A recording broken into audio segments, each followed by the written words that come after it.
Good afternoon, everybody. This is Jessica Motter, author of Love Life, Be Life, Share Life book and Empowering Freedom podcast. I'm so excited to be with you today. I have a special guest, Michael, and he's going to be sharing with you about himself and some of the things that motivate him, his dreams and his goals. And we'll go into the interview here. So with that, Michael, I'm so excited to have you today. Thank you for joining us. My pleasure, Jessica. Thank you. Happy 2023. Happy 2023. Yes. It's Yes. gonna bring. Yeah. Yes. So if you would just share with us about you, just share more about your life, your background, you kind of just go into how you want to introduce yourself. So go ahead. Yeah, sure. No, absolutely. It is a very, I like to think, interesting story. Definitely one that's taken the hard way around. I am someone who's not reached success traditionally. And from a very early age, I was dealing with a lot of different obstacles in my life, both personally, socially, and effectively towards my family and goals, even at a young age. My father suffered from mental illness, and my sister and I were exposed to that at a very young age, without understanding what that was, back in, when we were children. And that time frame, it was not as widespread of a topic as it is now. It was definitely not a household discussion, as you would say, especially in my neighborhoods and where I grew up. Speaking about mental illness was not something that was commonplace. So our mother did her best to hide his illness from us, and shield us from that aspect of who he was. But unfortunately, he was suffering from a lot of severe issues, paranoid schizophrenia, chronic depression, and so on and so forth. And despite her best efforts, there were times that it spilled over.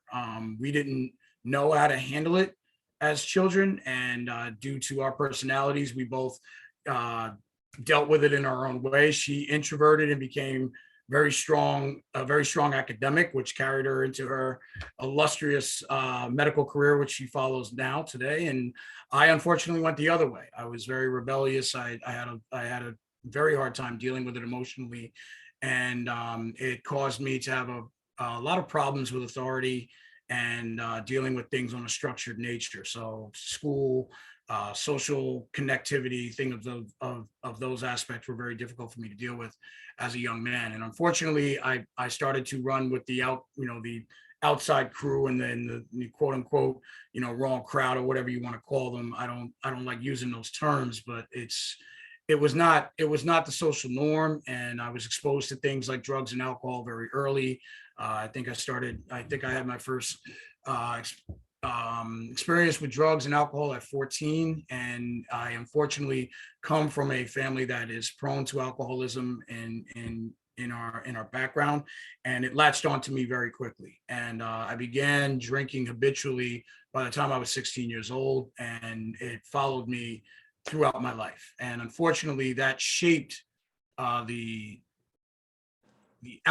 outlook of what my life was for many, many years. I made a lot of different attempts that were successful for a time to dodge that addictive lifestyle and behavior, but I always gravitated back to it. And unfortunately, for those that may be listening, or you yourself who have experience with substance use disorder, coupled with mental health disorders, which at the time I was not aware of, but later on would be diagnosed with ADHD, anxiety, and clinical depression.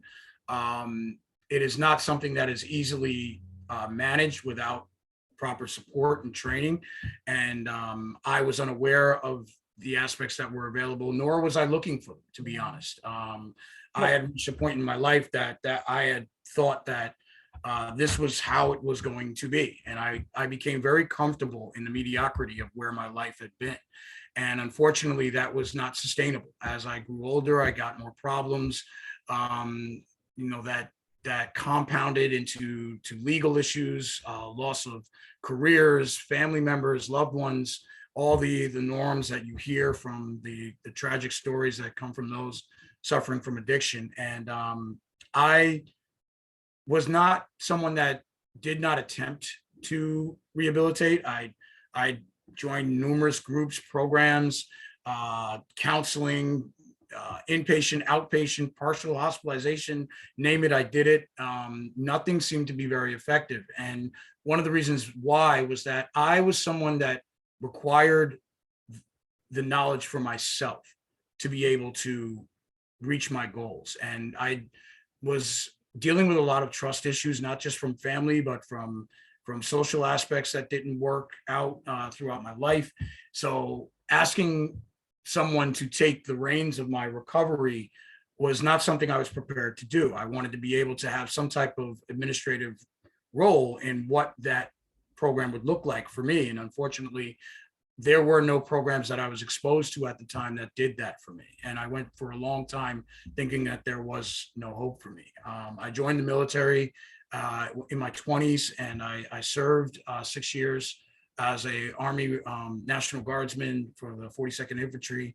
And I was deployed during Operation Enduring Freedom, and was graciously, honorably discharged. But that career could have went much further had I not been suffering from addiction disorder. And that was something I tried to hide throughout my military career. And then finally, when I realized that I could go no further on my own with the way I was living, I did finally reach out for help. And it was through the VA that I found a program that was effective for me.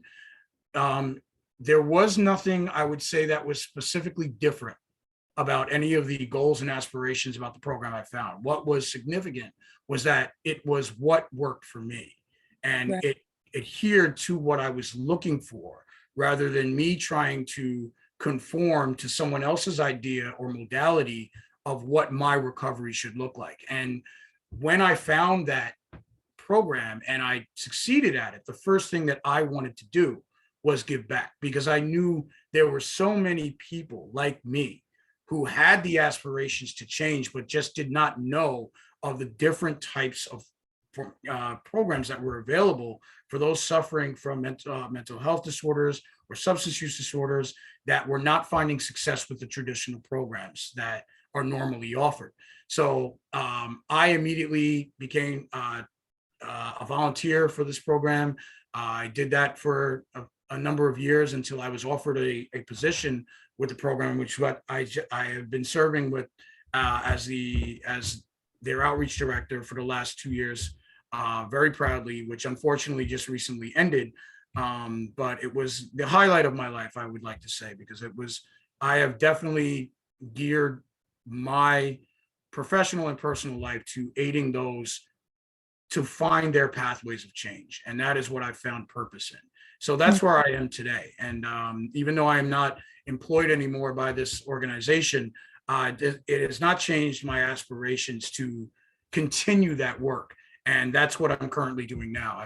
I recently moved to North Carolina with my family, and I'm down here now looking into new organizations and places that may be looking for someone like me who can help bring this knowledge to the communities and the individuals and the demographics that may not be exposed to the options that are available for sustainable change, regardless of your ethnicity, regardless of your cultural background, regardless of your financial caste or demographic.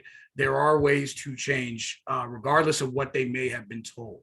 And that is something that I've worked very hard to make sure that as many people know about as possible, that change is there, change is sustainable, and it can happen.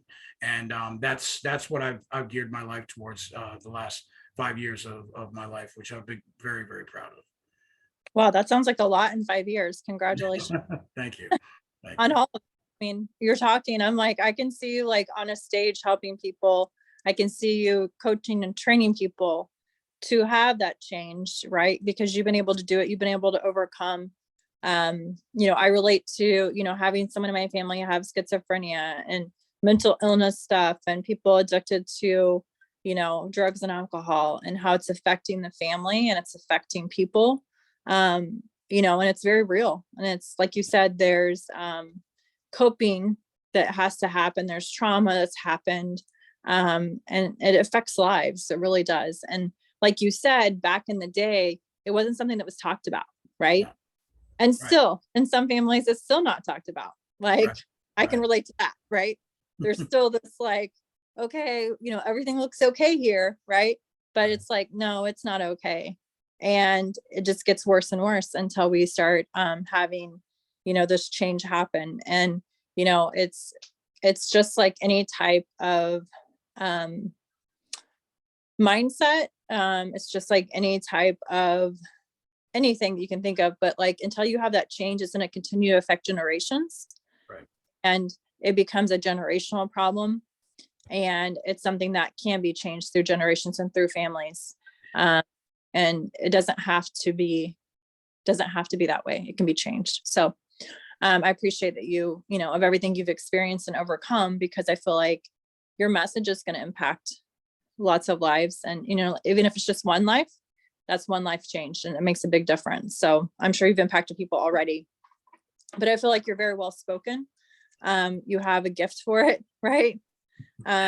So it's good, right? Like Yeah. I can tell the military, you're like very structured, your background, like everything is just awesome. I love it. So the values, so it's really cool, Michael. I'm so glad we got to meet today.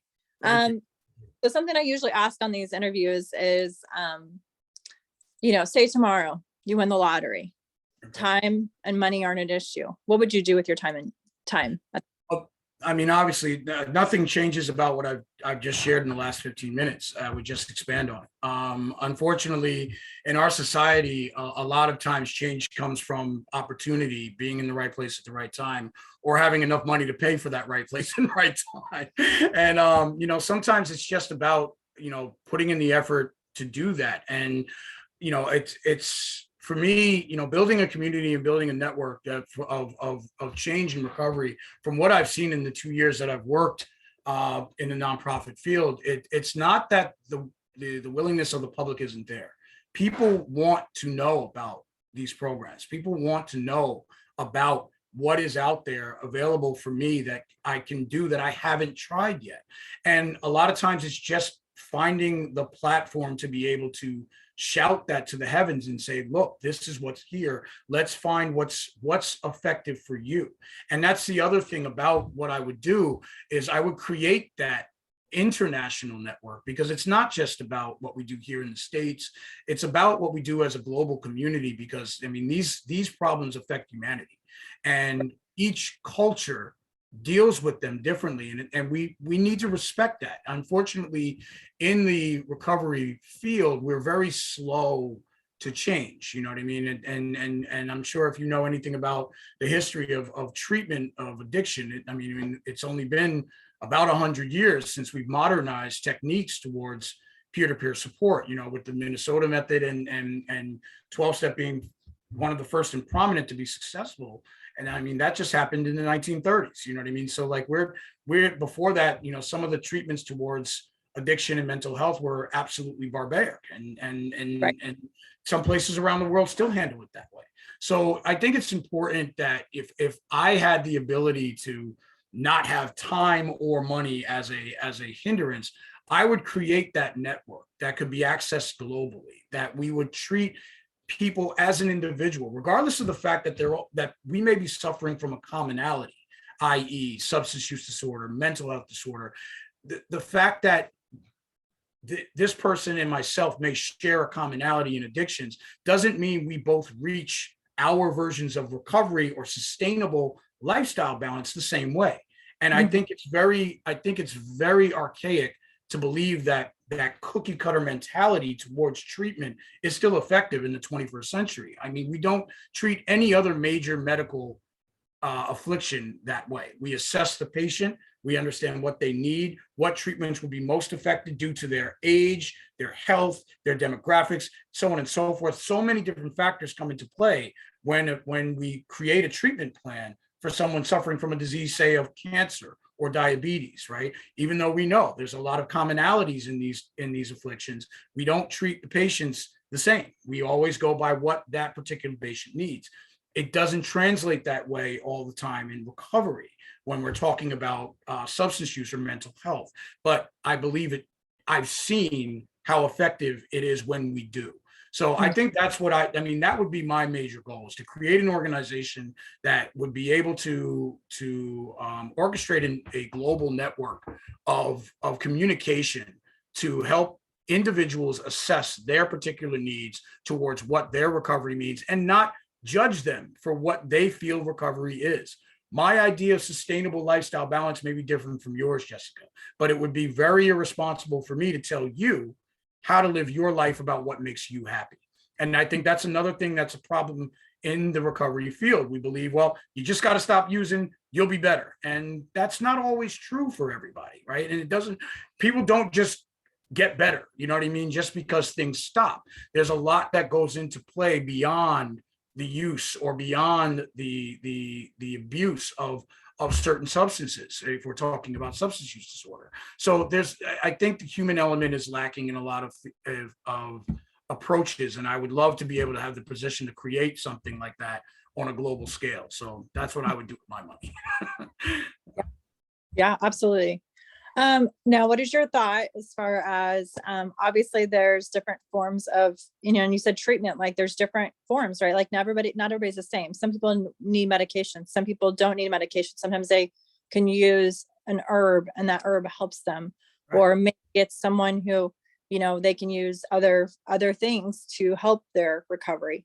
Right. Everybody, right? Like, it's been very interesting because I partnered with a company in health and wellness 3 years ago, right? Mm. And when I partnered with that company, for me, it was about, just physical health. Right. It wasn't anything to do with mental health. Right. And then we had a pandemic. Right. And that's a lot of things for me. And so just a little bit, just a little bit. It's like, okay, so I'm like sitting here, like January 2020. Yeah. 20, and I'm like, okay, my business just dropped in half. Like, what do I need to do? Right. And like my friend reaches out, January 2020, and I'm like, not taking the lifeboat, right? The lifeboat's coming, but I didn't take it. And then finally I was like, okay, let me take the lifeboat. Let me just see what happens. Right. And little did I know, March 2020, like I made a decision to go full on with that business and that company. And like that, like within a week, everything changed. Right. So March 9th, I made that decision. March 16th, the world shut down. And very quickly, I was so grateful that I made the decision, because I had, CBD that's THC free I could use. Mm-hmm. My kids' school shut down. I'm like, what am I going to do? I've got 2 small kids at home. Everything's going on. We don't know if we can even leave our house. Right. It's crazy, right? Like you talk about these things now and it's like, did that really happen? Right. And so you're like, okay, how do I deal with these things? And I'm like, okay, I would go out for a walk. I would run. I would do all these things, but it's like, at some point I was like, either gonna, like some people like became alcoholics during that time. Absolutely. For me, I was like, I am either going to become an alcoholic, or I'm going to be the person who literally doesn't drink anything from now on, because I would go for a run. I'm like, one drink, and I felt like crap. Like I saw what just one drink would do, because I was actually paying attention to it now, because I was healthier, right? Because, you had nothing else to do besides either be healthier or be a lot worse off. Yeah. So yeah. I changed the opposite way. I got healthier, stopped drinking alcohol. And I was like, man, I just feel so much better. But, you still had all these things coming at you, like not just normal stress. You had all this extra stuff too. Right. And so then you had, the what ifs, and people were sick, and, all this stuff going on. And so I was so grateful to have those things. And even, then I have another capsule that like I can take, and it has some herbs in it that help me just focus. And I didn't realize I really had a focus problem until I was overwhelmed a lot. Yeah. And I'm like, maybe I do have a focus problem. And then I had grief in there too. I lost 2 family members close together. Right. So it's like all this trauma. Plus you're talking about, in my family, yes, we probably have some of these issues, but because we've covered up and not discussed, we continue to cover up. Let me get some water here. So it's really been, the last 3 years has been a very eye-opening experience. Yeah. Because I can see once we have another family death, I can see, okay, so now I'm a little better this time. Right. But I can see other people around me having an even more difficult time. Right. I had a cold like going into this trip, and then I went. Yeah, you are really burning the midnight oil with this one. I commend you for even doing all this right after a trip. Most people need a vacation from their vacation. So Well, I commend you for getting right back on the horse. That takes courage. I got some alkaline water. I was like, I'm feeling, like get my hydration back, all that. So I feel like, though it's taught us a lot of lessons and a lot of things that, like you said, ADHD, anxiety, depression, schizophrenia, just seeing, and not just those issues too. Now we have this financial issue too. We have people losing jobs at higher rates than ever. We have people who, we have a market right now. Realtors are not doing great. Mortgage people are not doing great. I've interviewed, I just started this interview thing because I'm like, okay, we've got people losing their jobs. And, at the end of the day, like, what can I do? I lost it's kind of like you went through experience and now you want to help other people who've gone through the same experience. So I've lost my job. I want to go through and help people who've also lost their job because I can relate to them and I can maybe connect them to something. And if I can't connect them, at least they're on a platform that they've now been interviewed. You can add it on your resume. You can, whatever you want to do with it, right? Like you can just what to do with it. But at the same time, Tony Robbins isn't going to call anybody on LinkedIn and say, hey, do you want to interview? Not unless you have 2 million in your pocket to pay them. Yeah, it's not happening. Yeah. Well, it's funny that you bring up the pandemic and because it's everything that you said is absolutely true. But you categorize it in a much more progressive way. If I were to look at it a little bit more, oministic, I would say that it exposed a lot of our weaknesses, not just as, and that goes from individuals all the way up to a societal level. And I think that's what was the real slap in the face and the eye opener for a lot of people. You mentioned a lot of people, developed substance use disorders over the pandemic. Well, that's a lot of that was attributed to, and I've worked with individuals specifically for that, and that's one of the reasons why I've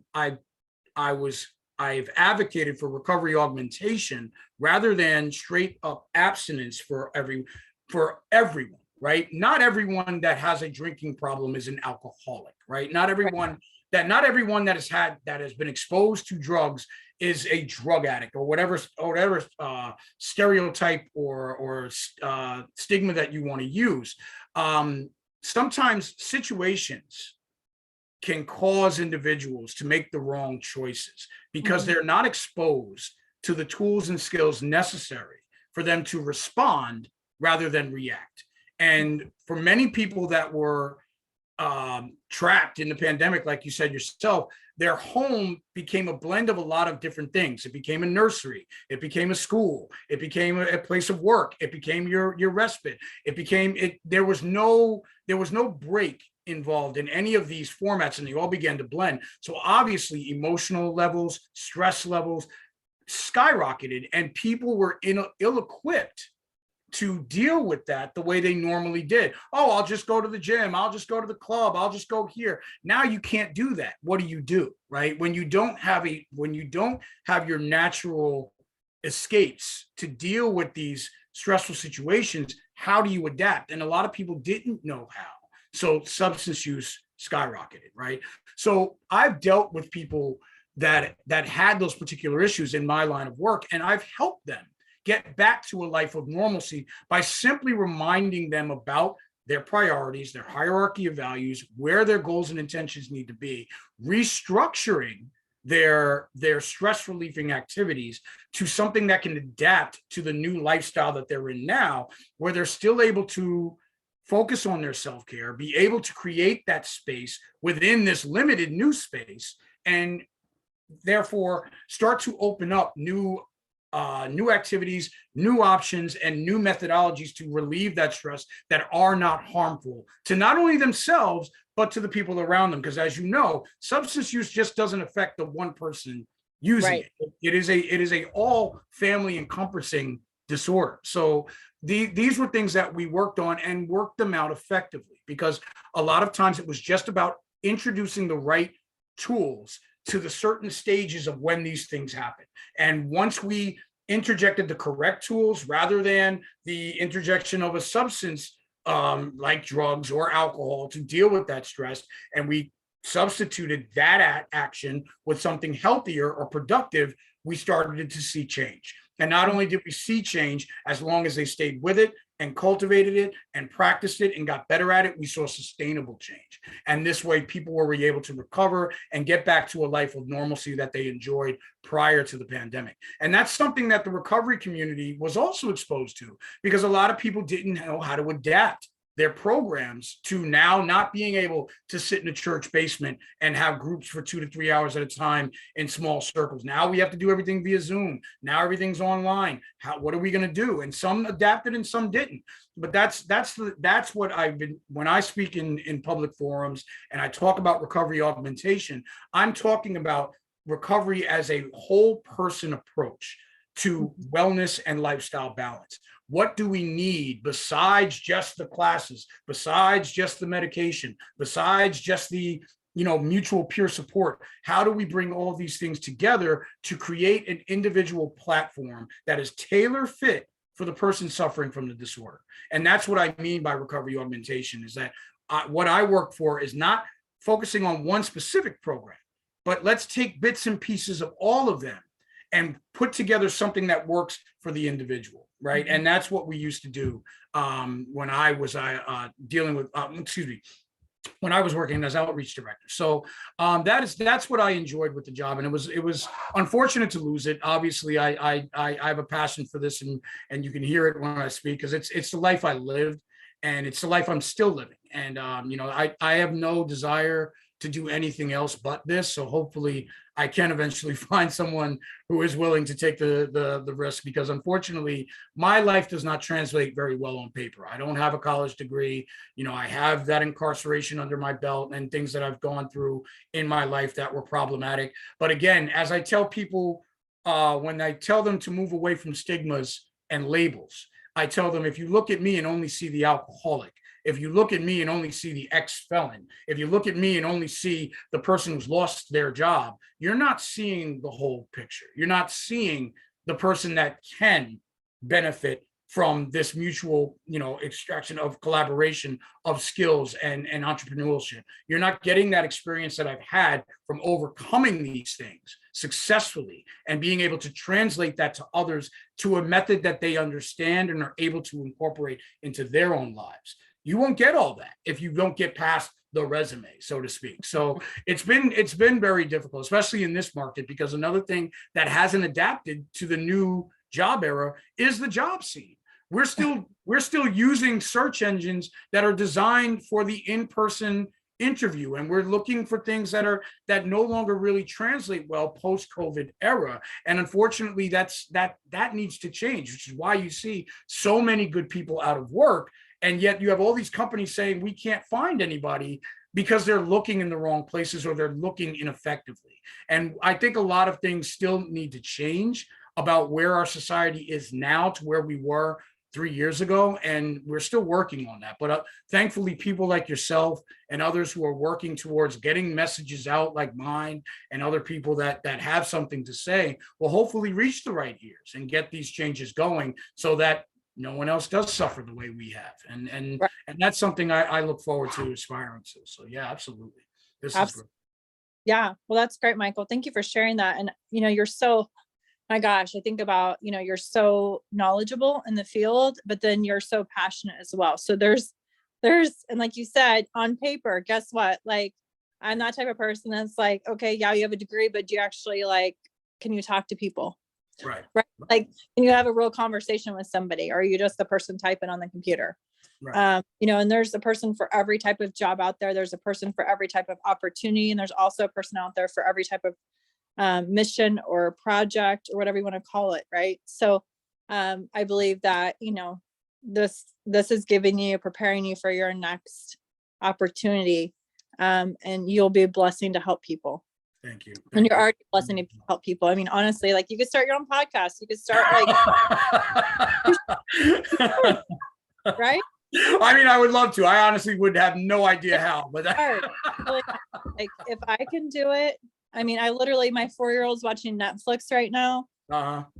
So if I can do it, you can do it. If I can, All right, I can great. 2023, new things are happening, right? Maybe I will. I can off of, this, like, I mean, I started it during the pandemic because it was literally, I was on an online event with probably Tony Robbins, probably Pete Vargas, a couple of other people. And they're like, okay, if you ever want to start a podcast, why don't you do it now? Now is the time. And I'm like, I'm just going to start and see what happens. So a lot of my podcast is 1 minute, because guess what? I only had 1 minute to say something before somebody was going to be interrupting me. Mhm. So if it's on my mind, I was putting it on the podcast. Right.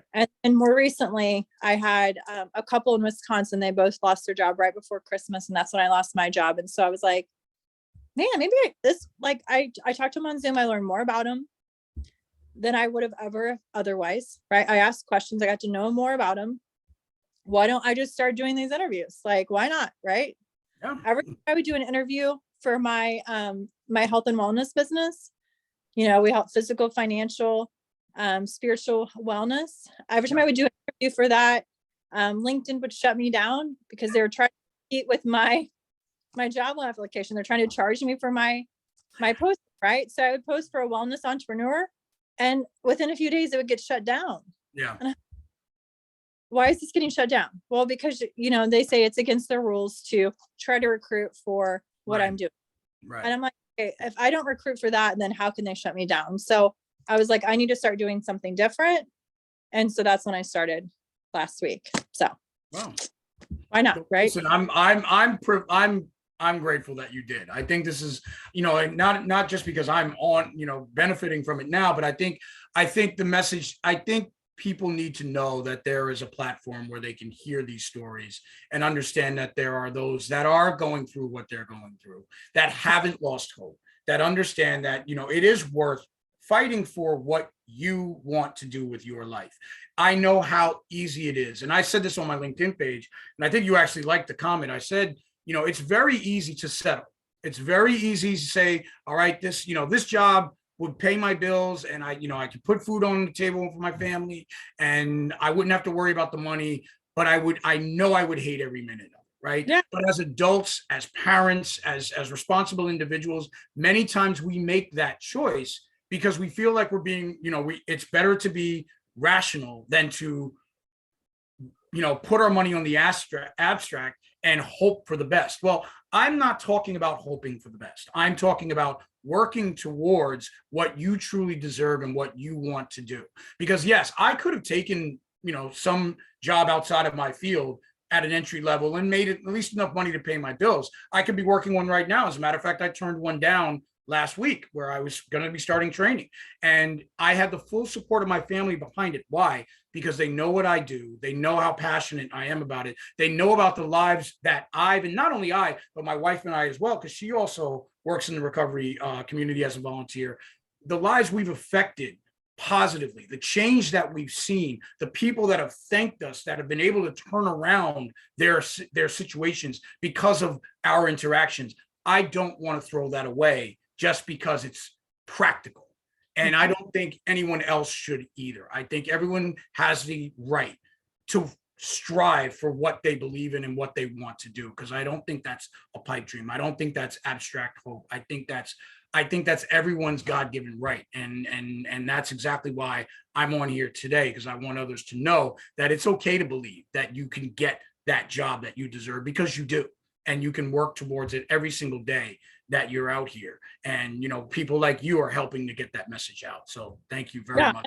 Yeah, and at the same time too, you also have the right to create a business or Right. a podcast, Right. or, like it doesn't have to be a job. And I feel like sometimes too, opportunities happen because there, if you've been thinking of creating a business, if you've been thinking about creating a podcast or a mission or a church or whatever it is, a project, Yeah. like you can still do that. You don't have to. I was just at Disney, so they talk about dreams and how magical they are and believe in yourself and all of those things. Yeah.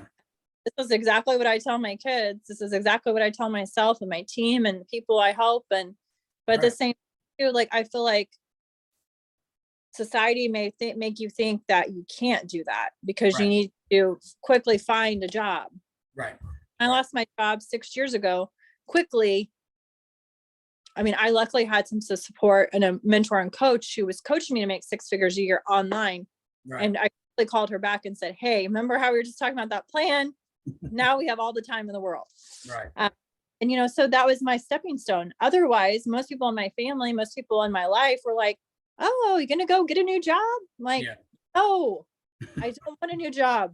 Like you were talking about this, like trust issues. Like I have a hard time, like falling into structure. Right. Hard time, so I'm rebellious. But I'm also that leader because I know that there's a way. I know that, like most people in my industry and network marketing are not doing podcasts. Right. Most people in my industry are not on LinkedIn. They're on Facebook. Right. They're on TikTok. They're on Instagram. And I'm like, okay, that's great. But if you're leaving this whole platform of people that are looking for work, they're looking for opportunity, looking to help people. And, in our company, we actually have a program for veterans. Oh, that's awesome. Yeah. So it's like, why not help people? It doesn't really matter where you find them. Like there's lots of different places to find them. Right. Inside our house and outside our house, online and offline. There's opportunities everywhere. And, when you have a mission and like you said, you've overcome things, you've overcome obstacles. It definitely, helps you. You don't have, I had a doctor ask me one day, so you're so educated or you know so much about this health stuff. Like, do you have a degree in this? Yeah. No. Right. I've gone through this. I've experienced this. This is what helped me. So I can help somebody else. I don't have to have a degree for me to like be able to help somebody. I have a degree in banking, but guess what? Like, I don't have to have a degree in what I'm doing. If I know enough about it, like I can help somebody else. Like they always say, help the person get in the boots that you're in. Like if you've, made $1,000 in a week, you can help somebody else make $1,000 in a week. If you've created a podcast, you can help somebody else create a podcast. If you've written a book, you can help somebody else write a book. If you become clean and sober, you can help somebody else become clean and sober, right? Like you don't have to have a degree that's just paper. That's just schooling. That's just some money. Right. No, that goes back to the changes I believe we need to make as a society about recognizing people for the skills that they possess rather than what they've achieved academically can translate to. I know plenty of people with degrees that are dumb as rocks. You know what I mean? It doesn't, a lot of people are very good at regurgitating information. Right. And unfortunately, sometimes that's all you need to do. And I'm not taking a swipe at people with higher education. I'm not, obviously, but my thing is that, if you've earned that degree, God bless you. I'm not saying that you've wasted your time. What I am saying, though, is that it's not the only path to success. And unfortunately, our society has a hard time, I think, as a whole, accepting that fact and can sometimes the very same type of stigmas and stereotypes that we put towards so many other aspects of our society can easily be put towards the job market. Because when two people come to a job, one has a degree, one doesn't, there's automatically a thought that the person without the degree isn't as good as the person with the degree. And that it just isn't true. And you won't know that until, like you said, you sit down, you look the person in the eye, you have that conversation, and you see how capable they actually are. And I mean, and I know this because I was in management for over a decade, and I know I never paid attention to resumes. I wanted to meet the person. I wanted to ask the questions. I wanted to see how they responded. I wanted to feel, their presence and how they responded and reacted to certain types of stimuli socially. And for me, that told me a lot more than what a sheet 10 miles long of the best credibilities that you could find would ever do. So absolutely, I could not agree with you more. Absolutely. Yeah. Absolutely. And like you said, it just exposes the weaknesses that we have. And Yeah. there's a lot of things to overcome, a lot of education. And, there's people like you and I and others who are thinking differently. Yeah. And the new economy that we have. And so, I was just, at Disney, at Epcot, and our founding fathers. And, someday I want to be on that. Like literally, I was thinking, I'm like, man, what, Benjamin Franklin, right? All these people, that have done significant things in our economy and our world and for America and just the world in general. Right. But I want to be one of those people that have done significant things. And someday my family, my legacy lives on because I did those significant things and made a difference in this world and this, and just helped people. Right. Right. So, that's like my goal and my dream is to make an impact on lives. And so anyway, I appreciate your time today, Michael. Oh, this has been my pleasure. And you're Yes. doing it, Jessica. You're doing it now. You're making that positive impact. So I just hope it grows for you astronomically. And I really appreciate being a part of this right at the 7th from the beginning. Absolutely. Well, share with anybody that you want to. I'll share on social media, do all that good stuff. And we'll go from there. And I truly wish you all the success in the world. And let's stay in contact as well as we continue to help people and, make this world a better place. I certainly will. Thank you so much.